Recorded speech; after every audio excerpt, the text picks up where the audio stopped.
Selamat sore dari kota Jogja teman-teman. Hari ini jam 4:04, 4.30 ya. Saya lagi mau ngevlog dulu, terus nanti kita bikin buka puasa hari ini.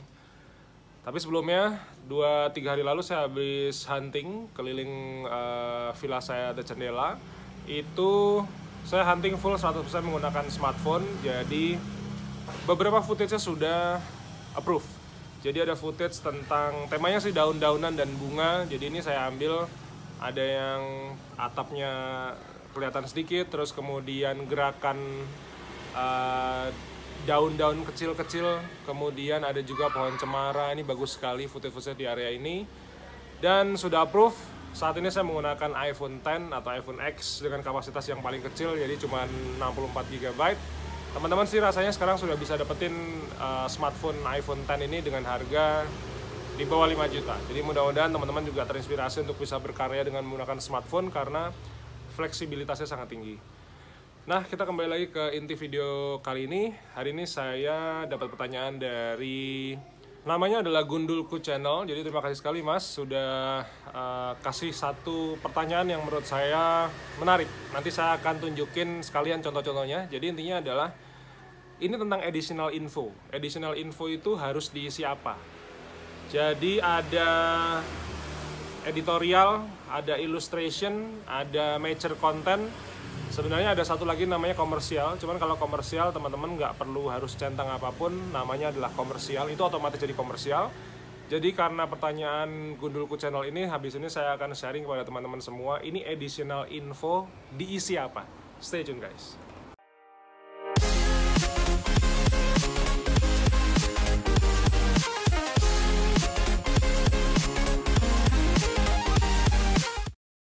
Selamat sore teman-teman, nama saya Bima Aditya, salam kenal. Buat teman-teman yang baru pertama kali masuk ke channel saya ucapkan terima kasih banyak. Teman-teman juga bisa lebih mengenal keseharian saya melalui akun Instagram saya @bima_aditya. Jadi saya banyak sharing tentang reels harian. Kemudian karena saya suka memasak ya, jadi saya tuh kalau pas lagi stuck banget memotret itu saya suka sekali memasak. Jadi ada tumis, ada kari, ada sandwich kadang-kadang. Jadi foto-foto itu tuh sebenarnya adalah foto-foto makanan kreasi saya yang saya foto kemudian terjual di Shutterstock. Jadi saya kalau lagi stres saya masak. Oke. Ini akun Gundulku Channel ini menanyakan satu hal yang sangat menarik dan saya pikir ini jadi salah satu tantangan buat teman-teman semua yang baru pertama kali masuk ke dunia Shutterstock, microstock industri khususnya menggunakan platform Shutterstock. Jadi sebaiknya diisi apa? Yang pertama, kalau teman-teman fotonya itu tidak ada unsur merek perusahaan, hak kekayaan intelektual, kemudian muka manusia, wajah manusia, logo perusahaan walaupun kecil ya, itu masuknya bisa ke ranah komersial. Jadi karena di sini itu kita akan dealing dengan artificial intelligence software. Jadi artinya kalau teman-teman tuh motret satu ruas jalan yang sekiranya ada logo misalnya Indomaretnya sangat kecil, itu mutlak harus masuknya ke editorial. Itu udah nggak bisa ke komersial. Kadang-kadang ada yang tanya, lah itu kan logonya sangat kecil. Nah, saya akan kasih peringatan lagi kepada teman-teman semua bahwa di Shutterstock ini kita bekerja dengan artificial intelligence. Dia itu adalah robot. Robot itu nggak bisa diprotes karena nggak punya nyawa, nggak punya hati, nggak punya perasaan. Jadi kalau dalam satu ruas jalan tiba-tiba ada satu logo perusahaan sekecil apapun, itu artificial intelligence itu bisa melihat. Maka itu kalau teman-teman jual di komersial pasti ditolak. Lalu contoh foto-foto komersial itu seperti apa? Ini yang sudah saya contohin ya. Saya bikin foto komersial itu adalah foto daun. Foto daunnya tuh ada, nah ini saya ngambil foto daun tuh di sini dari rumah saya sendiri, daun ketapang. Itu masuknya adalah komersial. Lalu yang nggak ada muka orang lagi. Nggak ada muka orang lagi adalah contohnya adalah kabel ruwet dengan background langit warna biru. Ini nggak ada logonya, ini masuknya komersial. Lalu kemudian ada juga foto sandwich saya, itu masuknya komersial. Ada lagi foto kaos kaki bolong saya, itu kan nggak ada logonya sama sekali, itu masuknya komersial. Nah, sekali lagi, kalau teman-teman ngupload lewat desktop atau lewat komputer atau browser, handphone kan juga bisa buka browser tuh. Itu kalau misalnya komersial tuh ada pilihannya komersial. Tapi yang kadang-kadang membuat teman-teman menjadi bingung adalah ketika lewat Shutterstock Apps for Contributor, itu tuh nggak ada pilihan komersial. Lalu bagaimana caranya biar biar kita bisa submit dalam kategori komersial? Syaratnya sederhana, jangan ada yang dicentang apapun. Jadi editorial jangan dicentang, illustration jangan dicentang, major content jangan dicentang, nanti teman-teman langsung otomatis fotonya masuk komersial. Sekarang kategori yang kedua yaitu adalah editorial. Jadi saya masih bisa contohin editorial itu seperti apa dari foto-foto karya saya karena masih relate dengan pekerjaan saya. Jadi yang namanya editorial itu sebenarnya adalah sebuah konsep foto berita. Foto berita itu kayak teman-teman lihat di detik.com, Republika, Kompas, Jawa Pos, Radar Jogja, Kedaulatan Rakyat, kurang lebih foto-fotonya seperti itu. Jadi foto editorial itu adalah foto yang kita nggak bisa menyediakan model atau properti rilisnya, maka kita masukkan editorial. Contohnya, saya kemarin memotret leaflet IDP. Ini ada mereknya, ada logo perusahaannya IDP. Ini kalau saya minta izin ke IDP, boleh nggak saya memotret, minta izinnya? Itu pasti nggak boleh sama dia. Jadi makanya saya tidak perlu minta izin, saya langsung masukkan kategori editorial. Lalu yang kedua, namanya Esplanade. Ini adalah sebuah gedung entertainment, gedung untuk choir, untuk opera dan lain sebagainya. Ini di Singapura. Ini kalau untuk teman-teman yang pernah ke Singapura, itu kalau teman-teman nanti mencoba memotret kaca duriannya itu saya jamin teman-teman akan langsung didatangi sama security. Karena saya juga pernah didatangi. Dia hanya bilang, you are not allowed to shoot that things, dia bilang begitu. Karena itu adalah part di bidang arsitektural yang sangat esensial. Jadi setahu saya yang namanya atap duriannya Singapura Esplanade itu tuh bisa terbuka secara otomatis tergantung dari sudut pandang mana cahaya tersebut masuk. Jadi dia tuh sebenarnya tempat masuknya cahaya. Nah itu didesain sangat khusus sehingga ini punya kekayaan intelektual. Maka di foto aja nggak boleh. Dari situ kita mau sampai kiamat mau motret Esplanade Singapura kok masukin komersial, itu tidak akan pernah bisa terjadi. Maka gimana caranya saya bisa jualan foto Esplanade ini? Ini masuknya adalah editorial. Jadi ada kekayaan intelektual, ada hak patennya lah. Lalu contoh berikutnya, saya di villa kan ada cafe itu, Sapulu Coffee. Itu saya punya mesin kopi, itu namanya La Marzocco. Ini salah satu mesin kopi Italian terbaik yang biasa dipakai di cafe. Alhamdulillah saya bisa menyediakan itu untuk para tamu saya. Ini nggak bisa saya jualan ini secara komersial, ini harus editorial. Maka foto mesin kopi La Marzocco ini saya masukin juga ke kategori editorial. Berikutnya, saya mau jualan foto muka, ada bapak-bapak yang sudah sepuh ini. Ini jelas ini adalah editorial. Saya tidak perlu minta izin ke beliau, karena kalau minta izin ke beliau juga nggak mudeng. Itu izinnya untuk apa, malah takut, khawatir, dan sebagainya. Ini sudah jelas masuk saja ke editorial. Editorial caranya sederhana. Kalau di desktop ya tinggal dipilih editorial. Kalau misalnya di apps for contributor tinggal dicentang, di checklist gitu. Nah, editorial ini cara menulisnya khusus. Saya udah share banyak bagaimana cara menjual foto muka orang di editorial, bagaimana cara menjual foto bangunan di Shutterstock secara editorial, itu sudah ada di channel YouTube. Teman-teman tinggal nonton aja.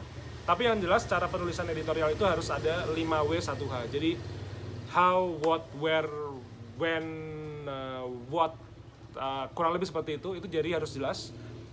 Intinya adalah lokasi, kemudian dia lagi ngapain, apa yang difoto, sebabnya apa, dan lain sebagainya, itu sudah harus jelas. Maka dari itu namanya konsep foto berita itu adalah namanya editorial dan cara penulisannya sedikit berbeda. Kategori ketiga, ini namanya adalah illustration. Nah ini banyak sekali teman-teman yang kemudian salah ngupload foto, ditolak karena illustration rejection ya. Ini karena teman-teman tuh menjual foto tapi nyentang illustration, itu pasti ditolak. Jadi illustration itu teman-teman, itu adalah sebuah karya vektor, karya grafis 2 dimensi. Biasanya ada gambar-gambar kartunnya, kita bikin pakai Corel Draw atau mungkin Photoshop atau Adobe Illustrator, itu masuknya adalah illustration. Jadi sekarang itu bisnis zaman sekarang ya, itu banyak sekali yang sudah mulai beralih dari sekedar foto, tapi ada juga dia mengkombinasikan dengan karya illustration ya. Kayak saya sampai punya satu sahabat namanya adalah Arif Aditya Putra. Ini dulu klien saya di wedding fotografi. Ini sekarang dia jadi salah satu ilustrator terbaik di dunia. Dari karya-karyanya dia, sehingga dia tuh sekarang dia awalnya adalah profesinya arsitek, tapi kemudian dia resign dari kantornya Bensley di Bali. Dia full time menjadi seorang ilustrator. Dari karyanya dia ini dia, teman-teman nanti boleh kepoin Instagramnya ya, Arif A Putra. Itu dia mendesain atau menggambar serial buku untuk anak-anak itu di Amerika. Jadi itu digambar sama dia. Temanya mungkin sederhana ya, tentang bagaimana menghormati orang tua, bagaimana caranya menata buku yang rapi, bagaimana caranya melipat pakaian yang rapi, itu semua digambar sama si Arif itu. Kemudian untuk buku-buku dalam tanda kutip buku-buku mahal yang teman-teman mungkin kalau di Indonesia beli mungkin hanya bisa di Periplus, mungkin kurang lebih seperti itu didesain sama si Arif ini, sahabat saya ini. Dia ini menggambar semuanya ilustrasi. Nah, illustration itu bentuknya seperti ini. Itu teman-teman harus memahami. Jadi kalau teman-teman foto real, foto-foto benar-benar hasil fotografi ya, kalau teman-teman masukin illustration, itu teman-teman pasti akan jelas ditolak. Saya nggak punya karya ilustrasi karena saya bukan illustrator, saya murni fotografer, jadi karya saya hanya terbatas foto dan video. Kategori terakhir yaitu adalah mature content. Ini saya juga tidak bisa menampilkan di sini karena saya tidak bergerak di bidang itu. Jadi market saya itu adalah di wedding, dan kalau di Microsoft saya di travel dan culinary. Tapi yang namanya mature content ini adalah foto-foto yang saya bisa sebut sebagai foto-foto boudoir. Boudoir itu adalah foto seksi, foto yang menampilkan anggota tubuh, foto nude atau foto telanjang, atau juga foto namanya body part. Jadi body part itu misalnya di foto khusus bagian dada, kemudian di bagian kaki, di bagian kaki aja yang harus ada unsur sensualnya. Jadi intinya adalah berkaitan dengan sensualitas atau seksualitas. Maka dari itu, kalau cuman sekedar foto perempuan pakai baju dress, walaupun dia dressnya cukup seksi, itu tidak perlu masuk ke mature content. Itu bisa masuk ke fashion and beauty atau ke people. Tapi untuk mature content ini benar-benar sebuah konten dewasa yang tidak semua orang bisa melihatnya, tidak semua kalangan masyarakat bisa melihatnya, misalnya adalah anak kecil dan lain sebagainya.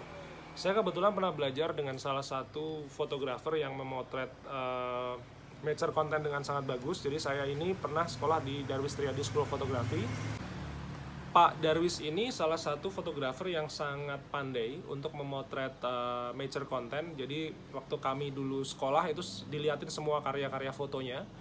Kalau orang yang ngeres sih pikirannya pasti langsung ke pornografi ya. Cuman saya melihat bagaimana dia mengeksekusi foto mature content ini dengan sangat bagus. Jadi mature content itu yang paling dipentingkan tuh ada dua. Satu adalah lighting. Kalau lightingnya salah, ini cuma akan jadi kayak majalah abal-abal yang cuma mengejar seksi dan sensualitas saja. Yang kedua adalah lensa. Pilihan lensanya mesti sangat tepat. Kalau salah, jadinya jorok, kampungan, dan lain sebagainya. Nah, Pak Darwis ini bisa mengeksekusi dua hal ini. Satu adalah pemanfaatan lighting. Lightingnya sangat elegan. Yang kedua adalah lensanya. Dia memotret dengan lensa bisa kayak 85 mili fix, 50 mili fix. Itu lensa-lensa premium yang satu bijinya ya kayaknya bisa sekitar 25-an juta. Itu beliau memotret dengan cara seperti itu. Saya tidak masuk ke ranah tersebut karena saya mengkhususkan diri saya ke dalam ranah wedding. Jadi intinya kurang lebih mature content itu adalah untuk foto-foto yang menampilkan sensualitas dan seksualitas.